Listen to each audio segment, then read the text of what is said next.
एकादश स्थान में शुक्रदेव।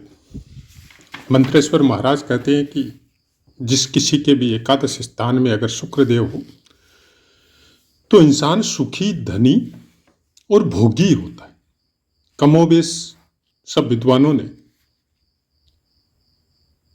उन्हीं के समकक्ष जो वाक्य पुस्तकों में हम लोगों को पढ़ने मिलते हैं वैसे ही कुछ बताए, लेकिन हम लोगों की यात्रा चल रही करक लगन की।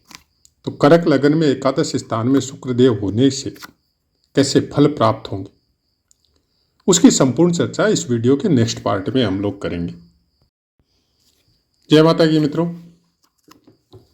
आज चर्चा करते हैं एकादश स्थान में शुक्रदेव करक लगन वालों के लिए तो कैसे फल प्राप्त हो सकते। पुस्तकों में भावाश्रय फलों के अनुसार हमने आपको शॉर्ट वीडियो के द्वारा जानकारी दे देते हैं। जो पुस्तक में लिखा है अक्षरश वैसा का वैसा ही बताते।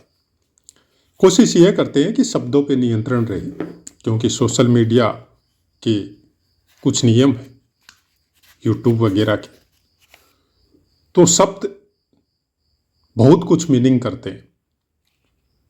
और जितने भी प्रबुद्ध ज्ञानी या ज्योतिष में जो विश्वास करने वाले हैं वो भली भांति इस चीज को समझते हैं कि कौन से शब्द की क्या व्याख्या हो सकती। अब आपके करक लगन में शुक्रदेव खुद एकादश और चतुर्थ स्थान का स्वामी होता है। उसके फलों को भी देने की सबसे ज्यादा जिनकी जिम्मेदारी है वो शुक्रदेव। जब बात पुस्तकों की है तो पुस्तकों के अनुसार ये चतुर्थ अगर एकादश भाव में बैठा हो तो जातक उदार, गुणी, दाता, दूसरों के ऊपर उपकार करने वाला, कुछ इस तरह के फल आपको प्राप्त होते। दूसरा है कि लाभ भाव का स्वामी अगर लाभ भाव में ही बैठा हो तो उसी सभी कार्यों से लाभ, स्वयं पंडित एवं प्रतिदिन उसके सुख की वृद्धि होती रहती। ऐसा कुछ ये सब हम लोगों को देखने को मिलता है, वो भी पुस्तकों के अनुसार ही है। अब ये बातें हो गई पुस्तकों की, लेकिन हम लोगों की चर्चा पुस्तकों की भी, अभ्यास की भी और बाकी ग्रह, नक्षत्र और नवमांश की भी, सब तरह की चर्चाएं पाठों में होती है। प्रायकर जब जो आप निरंतर शुरू से जुड़े हुए हैं और जो श्रवण कर रहे हैं इस चैनल में, उन लोगों को पता है कि हमारा ज्योतिष को समझने का तरीका थोड़ा भिन्न है। हम ज्योतिष को भौतिक दृष्टि से हमको क्या फल मिलेगा उसके बारे में इतने चिंतित नहीं होते। उसका एक सबसे बड़ा कारण है कि हम लोगों के अंदर वो क्षमता नहीं है कि उन फलों को काट सके। लेकिन हम लोगों के अंदर वो क्षमता भी तभी विकसित होती है कि हम लोग अपनी दिनचर्या में सुधार कर सके। उसके लिए भी ज्योतिष का सहारा और ज्योतिष के अनुसार आचरण और उसके नियमों का पालन करना वो सबसे ज्यादा जरूरी होता है। चतुर्थ स्थान आपके सुखों का है और एकादश स्थान आपके लाभ का है। अब आप कौन सी जगह सुख महसूस करते हैं? घर में, परिवार में, माता में, धन में, दौलत में, ऐश के संसाधनों में, यह आपके अपने ऊपर निर्भर है। इसके लिए ज्योतिष यह बता सकता है कि वो सब सुखों की प्राप्ति जिसकी आप इच्छा करेंगे वो सब आपको प्राप्त होंगे। क्यों? एकादश स्थान का भी स्वामित्व है। अगर आपकी इच्छा हुई कि हमको कहीं घूमने जाना है, जबकि घूमने का स्थान चतुर्थ नहीं है, लेकिन उसमें आपको सुख महसूस होता है और इच्छा की पूर्ति करने वाला स्थान एकादश है, तो वो भी आपकी पूर्ति होगी। इसलिए बोला जाता है कि अपने मन को, चतुर्थ स्थान को थोड़ा बांध के रखिए, क्योंकि इच्छाएं अनंत है, साधन सीमित है और समय की अपनी सीमा है। आप उन सुखों को कितना भोग कर सकते हैं उसका भी कारकत्व शुक्रदेव के पास है कि शरीर में उन सुखों को भोग करने की जो शक्ति है वो अगर आपके अंदर है ही नहीं और आपके पास सब कुछ पड़ा हुआ है तो फिर वो आनंद प्राप्त नहीं होता आपको। कोई भी कर्म करने के लिए, चाहे घूमना हो, चाहे तीर्थाटन करना हो, चाहे विदेशों की यात्राएं करनी हो या और कोई कर्म करने हो, चाहे काम सुख के सुख हो, उन सब की शक्ति आपको प्राप्त होती है शुक्रदेव से। अगर शक्ति का दुरुपयोग या अननेसेसरी उसका व्यय, तो सुख होने के बावजूद भी फिर सुख प्राप्त नहीं होते। एकादश स्थान का शुक्रदेव यही बताने की कोशिश करता है, क्योंकि एकादश स्थान शुक्रदेव का एक नियम और भी है, वो जहां बैठता है उसके आगे वाले स्थान को जागृत कर देता है।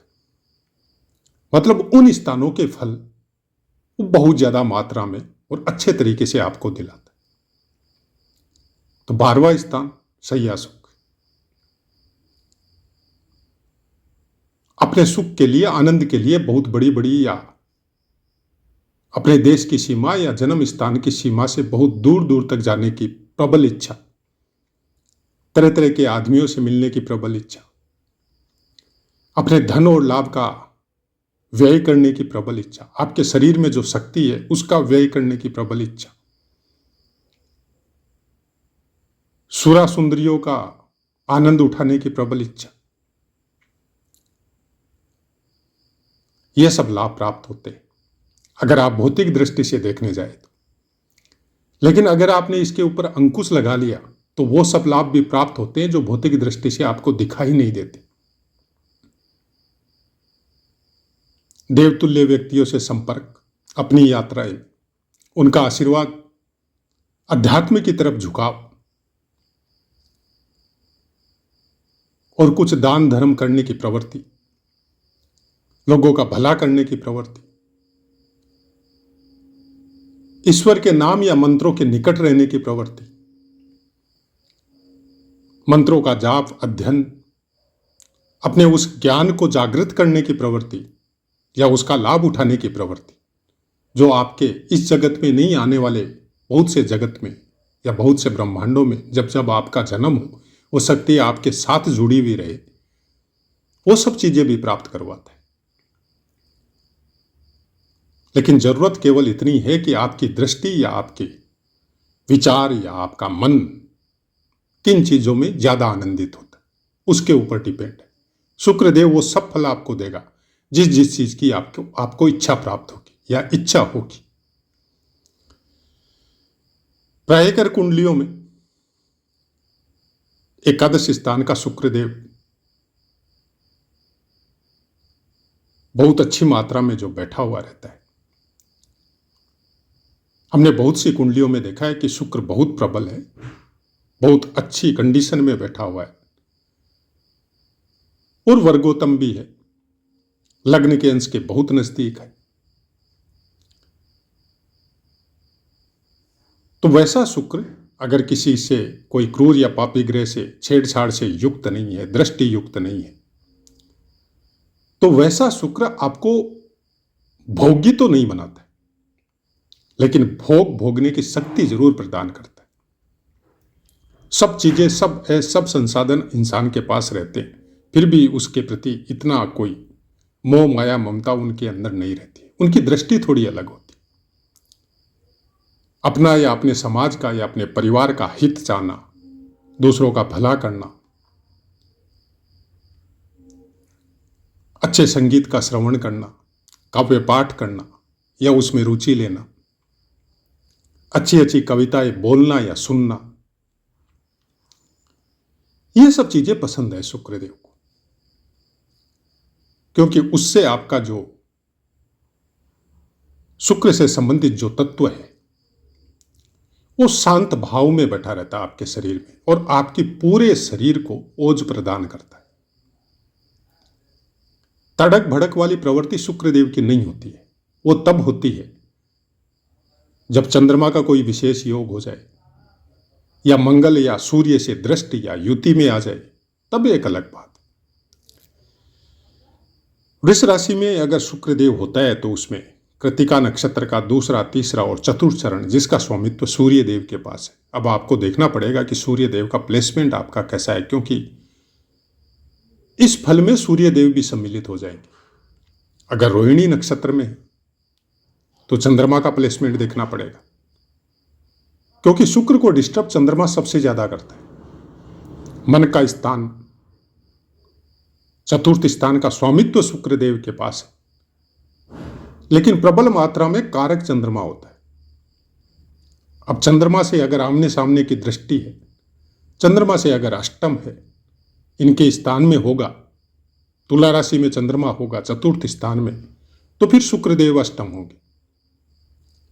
तो फिर इनके संबंधों को या इनके फलों को बिगाड़ने की अपूर्व क्षमता फिर चंद्रमा के पास आती। मृगशिरा नक्षत्र में हो, पहला और दूसरा चरण वृष राशि में ही आता है, उसका स्वामित्व मंगल देव के पास है। मंगल देव के साथ युति होने से इतना जो कोई खराब नहीं होता है, अदरवाइज इनकी शक्ति को, ठीक है वो काम भोगों में भी प्रवृत्त होगा, लेकिन वो बहुत उन्नति भी करता है। भौतिक जगत के लिए ऐसे इंसान आपको समय लेके मिलना पड़ता है फिर उनके साथ, क्योंकि करक लगन में मंगल देव सबसे ज्यादा कारक ग्रह होते हैं। और शुक्र देव के साथ युति होने का मतलब है कि भौतिक दृष्टि से ऐसे इंसान बहुत उन्नति करते हैं। आपको सब सुख संपदा, जमीन जायदाद, तरह तरह की गाड़ियां, वो सब देखने को यहां पे मिलती है। आपको बड़ी बड़ी इंडस्ट्रियों के मालिक हो,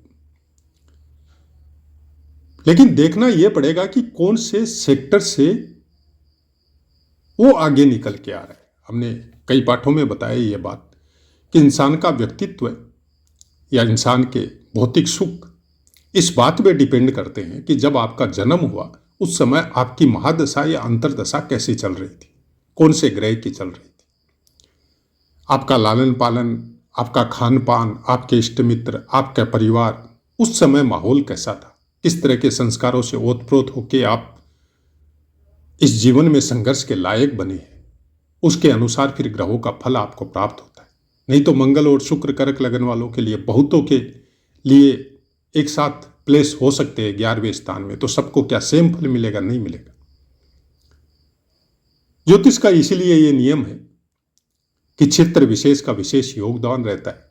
किस परिस्थिति से इंसान निकल के आया उसका योगदान रहता है। फिर आप कर्म कैसे कर रहे हैं? कोई अगर ये बोल रहा है कि केवल प्रारब्ध भी भोगना है, तो फिर हम उनके बारे में कुछ नहीं बोल सकते, लेकिन हम इस बात को नहीं मानते। कर्म प्रधान है ज्योतिष के प्रारब्ध को भोगने के लिए। ग्रह भी अपने फल उसी अनुसार आपको प्राप्त करवाते। तो ऐसा है मित्रों, पाठ समझ में आया होगा। अब अपनी वाणी को विराम देते और आपसे आज्ञा लेते। जय माता।